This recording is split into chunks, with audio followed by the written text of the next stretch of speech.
कृष्णाय वासुदेवाय हरये परमात्मने प्रणतः क्लेशनाशाय गोविन्दाय नमो नमः। वसुदेवं सुतं देवं कंसचारूणमर्दनं देवकी परमानन्दं कृष्णं वन्दे जगद्गुरु। ॐ श्रीकृष्णाय नमः। ॐ श्री गोवर्धनाय नमः। श्री राधा साध्यं साधनं यस्य राधा मंत्रो राधा मंत्रदात्री च राधा। आपको और आपके परिवार को पितृ इंदिरा एकादशी की हार्दिक शुभकामनाएं एवं बधाइयां। आश्विन मास के कृष्ण पक्ष की एकादशी को पितृ एकादशी, इंदिरा एकादशी और आश्विन एकादशी के नाम से प्रमुखतः जाना जाता है। इस बार एकादशी तिथि का आरंभ 27 सितंबर 2024 शुक्रवार को दोपहर 1:20 से हो जाएगा, जो कि 28 सितंबर 2024 शनिवार को दोपहर 2:50 पर एकादशी तिथि समाप्त हो जाएगी। और अतः सूर्योदय व्यापिनी द्वादशी युक्त शुद्ध हरिवासर एकादशी तिथि 28 सितंबर 2024 शनिवार के दिन ही रहेगी। लेकिन मध्याह्न व्यापिनी एकादशी 27 सितंबर शुक्रवार को होने से एकादशी का श्राद्ध 27 सितंबर 2024 शुक्रवार के दिन किया जाएगा और इंदिरा एकादशी का व्रत 28 सितंबर 2024 शनिवार के दिन किया जाएगा तथा इस एकादशी का पारणा 29 सितंबर 2024 रविवार को सुबह 6:16 से 8:16 तक कर लेना चाहिए। विष्णु एकादशी गीता तुलसी विप्रधेनवः असारे दुर्ग संसारे शतपदी मुक्तिदायिनी।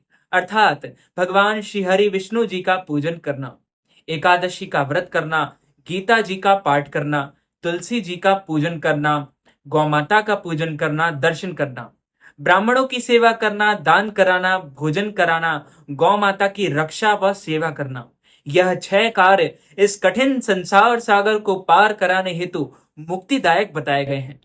पूरे वर्ष में 24 एकादशी आती है। पितृपक्ष की एकादशी को इंदिरा एकादशी भी कहा जाता है।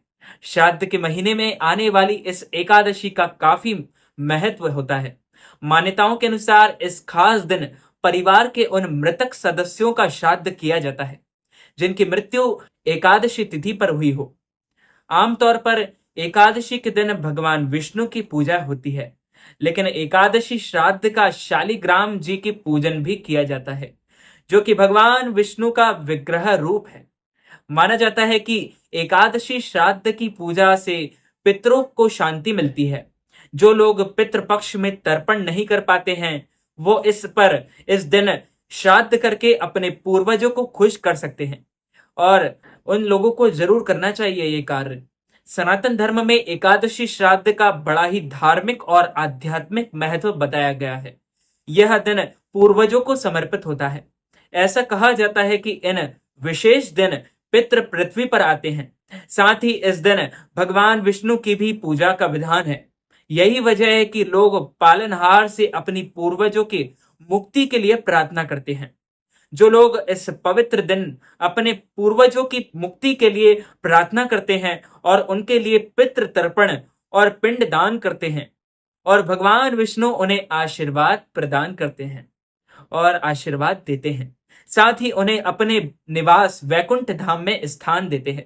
यहाँ तक कि जो लोग अपने पिछले बुरे कर्मों से पीड़ित हैं और मृत्यु के देवता यमराज से यमलोक में दंडित हो रहे हैं, उनके पूर्वज भी इस एकादशी श्राद्ध को करने से उस पीड़ा से मुक्त हो जाते हैं।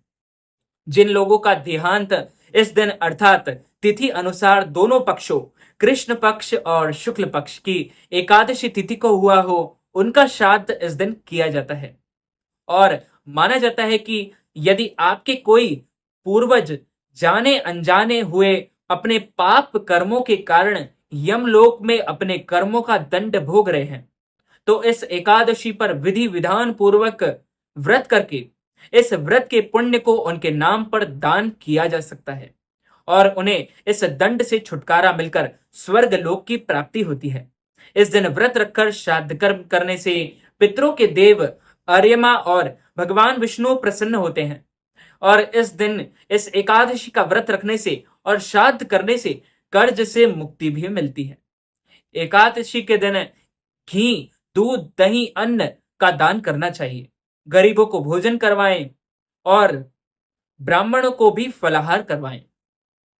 इस दिन पूरे वर्ष में 24 एकादशी आती है, लेकिन जिस साल अधिक मास या पुरुषोत्तम मास आता है, उस साल 2 एकादशी अधिक, यानी कुल मिलाकर 26 एकादशी आती है।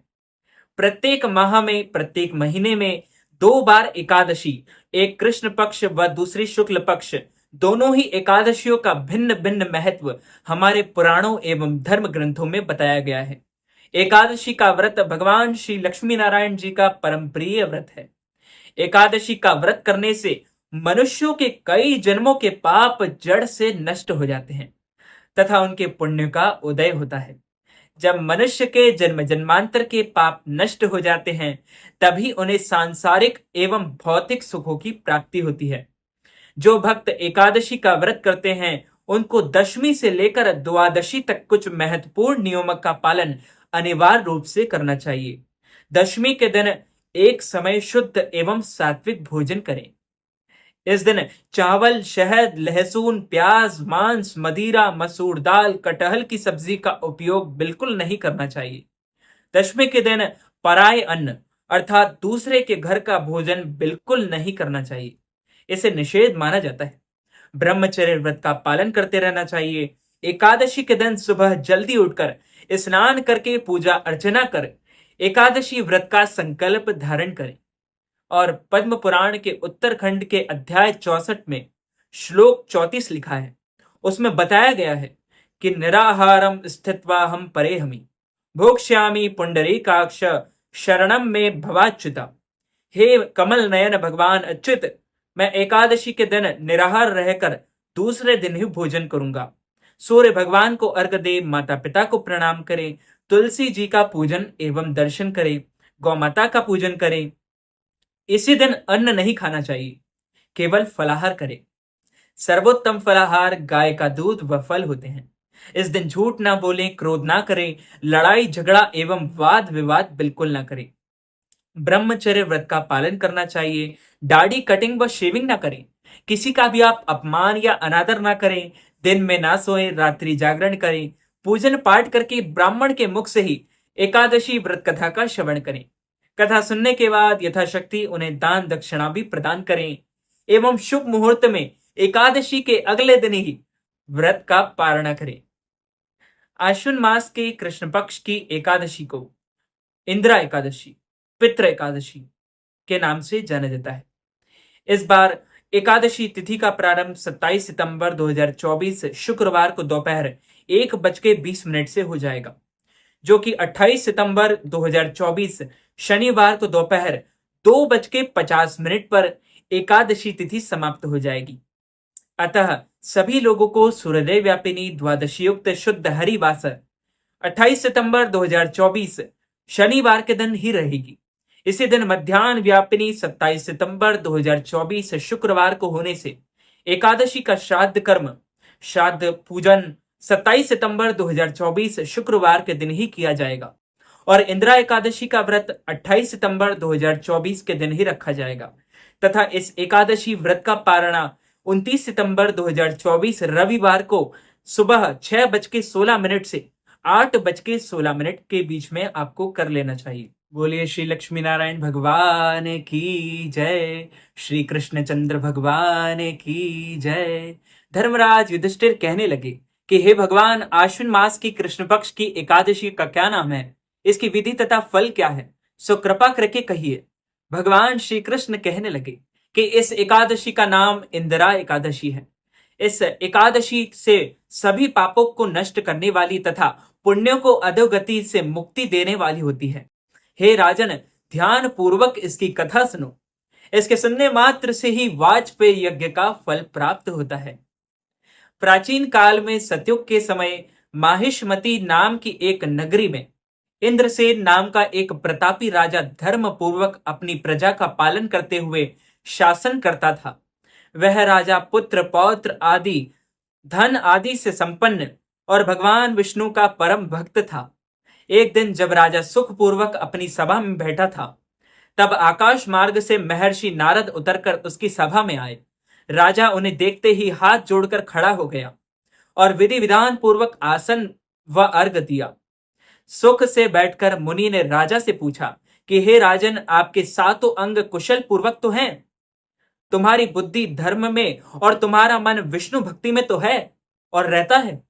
देवर्षि नारद की ऐसी बातें सुनकर राजा ने कहा, हे महर्षि, आपकी कृपा से मेरे राज्य में सब कुशल तथा मेरे यहाँ यज्ञ कर्मादि सुकृत हो रहे हैं। आप कृपा करके अपने आगमन का कारण कहिए। तब ऋषि कहने लगे कि हे राजन, आप आश्चर्य देने वाले मेरे वचनों को सुनो। मैं एक समय ब्रह्मलोक से यमलोक को गया। वहां श्रद्धा पूर्वक यमराज से पूजित होकर मैंने धर्मशील और सत्यवान धर्मराज की प्रशंसा की। उसी यमराज की सभा में महान ज्ञानी और धर्मात्मा तुम्हारे पिता को एकादशी का व्रत भंग होने के कारण देखा। उन्होंने संदेश दिया, सो मैं तुम्हें कहता हूं। उन्होंने कहा कि पूर्व जन्म में कोई विघ्न हो जाने के कारण मैं यमराज के निकट जा रहा हूं। सो हे पुत्र, यदि तुम आश्विन कृष्ण इंदिरा एकादशी पितृ एकादशी का व्रत मेरे निमित्त करो तो मुझे स्वर्ग लोक की प्राप्ति हो सकती है। इतना सुनकर राजा कहने लगा कि हे महर्षि, आप इस व्रत की विधि मुझसे कहिए। नारद जी कहने लगे, आश्विन मास के कृष्ण पक्ष की दशमी के दिन प्रातः काल श्रद्धापूर्वक स्नान आदि से निवृत्त होकर पुनः दोपहर को नदी आदि में जाकर स्नान करें। फिर श्रद्धा पूर्व पितरों का श्राद्ध करें और एक बार भोजन करें। प्रातः काल होने पर एकादशी के दिन दातून आदि करके स्नान करें। फिर व्रत के नियमों का भक्ति पूर्वक ग्रहण करें और करता हुआ प्रतिज्ञा करें कि मैं आज संपूर्ण भोगों को त्याग कर निराहार रहकर एकादशी का व्रत करूंगा। हे अच्युत, हे पुंडरीकाक्ष, हे कमल नयन, मैं आपकी शरण में हूं। हे मेरे ठाकुर जी, आप मेरी रक्षा कीजिए। इस प्रकार नियम पूर्वक शालिग्राम की मूर्ति के आगे, विग्रह के आगे विधि पूर्वक श्रद्धा करके योग्य ब्राह्मणों को फलहार का भोजन कराएं और दक्षिणा दे। पितरों के श्राद्ध से जो बच जाए उसको सूंघ कर गौ को दें तथा धूप दीप गंध पुष्प और नैवेद्य आदि सभी सामग्री से ऋषिकेश भगवान का पूजन करें। रात में भगवान के निकट जागरण करें। इसके पश्चात द्वादशी के दिन प्रातः काल होने पर भगवान का पूजन करके ब्राह्मणों के भोजन कराएं। भाई बंधुओं, स्त्री और पुत्र सहित आप भी मौन होकर भोजन करें। नारद जी कहने लगे कि हे राजन, इस विधि से यदि तुम आलस से रहित होकर इस एकादशी का व्रत करोगे तो तुम्हारे पिता अवश्य ही स्वर्गलोक को जाएंगे। इतना कहकर नारद जी अंतर्ध्यान हो गए।